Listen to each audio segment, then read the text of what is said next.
société LMB est une société très ancienne, elle date du début du siècle. Elle a été rachetée successivement par différentes personnes, d'autres sociétés. Et entre autres, la dernière, c'est le groupe Honeywell, qui a donc racheté la société en 2001. Nous sommes à l'heure actuelle 65 salariés. La société fabrique et conçoit, on a un bureau d'études, des motoventilateurs qui sont pour l'aérocivil et les militaires aussi. Les heures supplémentaires, on en a toujours eu, et c'est vrai que depuis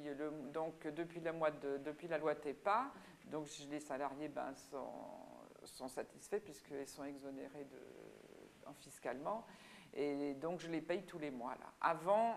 Avant que la loi TEPA, on ne les payait pas tous les mois, on les payait qu'une fois par an.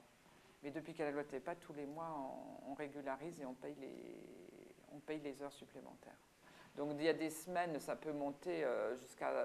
Ils peuvent atteindre plus de 42 heures, donc dans ce cas-là, ils ont le repos compensateur à gérer. Donc il faut qu'on gère le repos compensateur. Et sinon, je vous dis, c'est variable ça. Mais on a de tout, effectivement. On a de tout. Et on a mis en place le rachat des RTT aussi dernièrement, parce que c'est récent ça. Donc on a pour les cadres certains rachats de RTT. Donc ça fait 2 lignes de plus aussi sur les bulletins de salaire. Mais ça, c'est juste pour les cadres, c'est pas pour les non-cadres. Dans notre société, les salariés font 34h65 par semaine.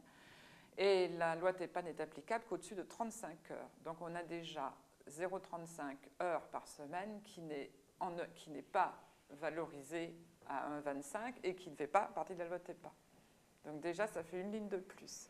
Après, la loi TEPA dit que c'est au-dessus de 35 heures, mais s'il y a un jour de congé, s'il y a un jour d'absence, s'il y a des cas, des maladies, des choses comme ça dans la semaine, ce n'est plus de la TEPA. Donc c'est valorisé, donc on se retrouve avec une ligne à 125%, mais on ne se retrouve pas avec une exonération fiscale. Donc sur certains mois, contre le mois de mai, où il y avait donc des ponts, et bien sur certaines semaines, donc vous vous retrouvez sur une feuille de paye avec 4 lignes supplémentaires en haut du bulletin, plus 2 en bas, donc vous vous retrouvez facilement avec 6 lignes supplémentaires. Chose qui n'était pas le cas avant. Donc effectivement, des feuilles de paye deviennent très difficiles à lire en final. Avant la loi TEPA, on gérait sur un logiciel Excel les heures supplémentaires. Et en fin d'année ou 2 fois par an, ça dépendait des besoins des gens, on leur régularisait et on leur payait leurs heures supplémentaires. Parce que sinon, ils les prenaient des fois. Des fois, ils les prenaient en congé supplémentaires plutôt que de les payer. Et depuis la loi TEPA, les salariés préfèrent se faire payer les heures supplémentaires. Donc, il a bien fallu que le logiciel réponde à ce besoin.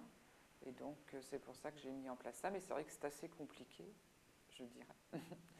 Et pour m'aider et faire des vérifications, j'utilise la gestion avancée pour éditer des états qui me permettent de bien vérifier que entre les déclarations, ce qui est sur les feuilles de paye et ce qui ressort de la gestion soit bien en corrélation. Parce que c'est tellement compliqué que il faut bien mettre des verrous pour arriver. Donc je me suis fait aider sur la gestion avancée pour avoir des états qui me permettent de bien verrouiller le problème. Et j'ai contacté Sage pour savoir comment ils mettaient leur mise à jour. Et puis j'ai fait la mise à jour par Internet.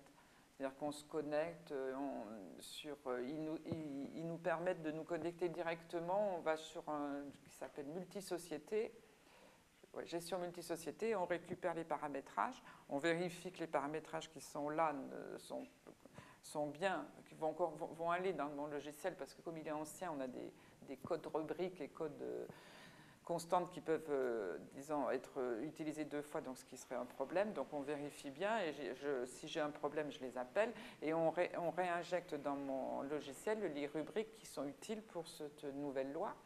Et après, je fais les tests pour voir si ça fonctionne avant de lancer les feuilles de paye. Je ne crée rien toute seule, je préfère utiliser les mises à jour pour que tout se colle bien, parce que si vous commencez vous-même à créer des comptes, après, quand eux, ils en créent, ça se mélange et on n'y arrive plus. Donc, il faut vraiment avoir une attitude d'attente vis-à-vis de Sage pour que ça soit bien eux qui nous envoient leur mise à jour et qu'on utilise leur compte. Parce que si on n'est pas en phase, après, ça peut faire des feuilles de paye très originales.